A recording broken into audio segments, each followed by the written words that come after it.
Suspension 1 will be on scene, light smoke showing in the warehouse portion. From the moment Jefferson firefighters saw smoke and fire coming from this old warehouse back in August, they knew getting it under control wouldn't be easy. So it was challenging from the get-go. Once they got inside, it only became more difficult. Be advised, this is a marijuana grow building. Marijuana grow building. Which that just changes everything because of all the potential hazards, chemicals, and that type of stuff. Chief Darian Walker says once the grow operation was discovered, he pulled all the firefighters from the building because of the dangers it could pose. That's our first one, and we always talk about it. It's not if it happens, it's when it happens. You know, and it's obviously not the first one in the state either. But Walker says what made this one different is they had no idea a marijuana grow had been built there. Rooms within rooms, including new roofs and ceilings and everything. And what danger does that pose to a firefighter that doesn't know that's there? Oh, tremendous amount of danger because of the unknown. While the grower in this case was unknown to the town, they were fully licensed as a medical caregiver cultivation facility with the state. But under Maine law, medical caregivers are regulated much differently than those in the adult use industry. And in this case, Maine's Office of Cannabis Policy says the caregiver was under no obligation to get any type of approval from the town. Anytime something like that happens, it really shakes our community. Ben McDougall is president of the Maine Building Officials and Inspectors Association. Most of us feel like, we're not first responders, we're first preventers.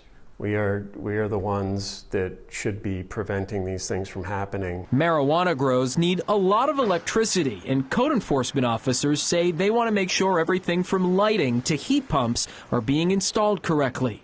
While those checks are required on the adult use side of the industry, McDougall says the rules for most medical grows have lagged behind. The way the law was written, municipalities were not able to regulate the caregivers. It's very confusing. Catherine Lewis with Medical Marijuana Caregivers of Maine says even those in the industry have a hard time understanding the piecemeal regulations on both the state and local level.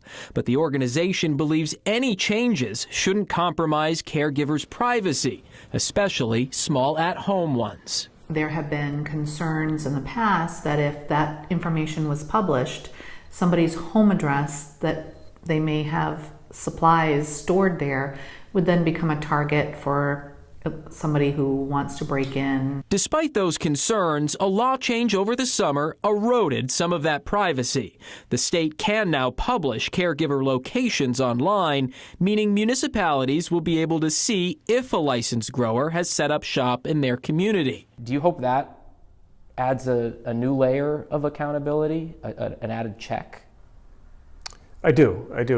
I think it will be an added check for municipalities to be able to monitor that. It will still be up to each individual town, though, to check that list. They won't be notified directly. I don't understand why, Back in Jefferson, when the state issues a license, that they can't just copy the town. Chief Walker just wants more communication between everyone involved. I know it's a lot of work. I know it's asking a lot. But he believes without a change, it's only a matter of time before another department is caught off guard when a fire like this happens again. They're a business. They want to stay open. I get it. My biggest thing is let's work together so everybody's safe. Another reason why these communities would like to see more communication is because of the sheer number of licensed medical marijuana caregivers across the state. There are nearly 1,700 of them licensed right now, compared to just 127 licensed cultivators on the recreational side of the industry. For the I-Team, I'm Dan Lamparello.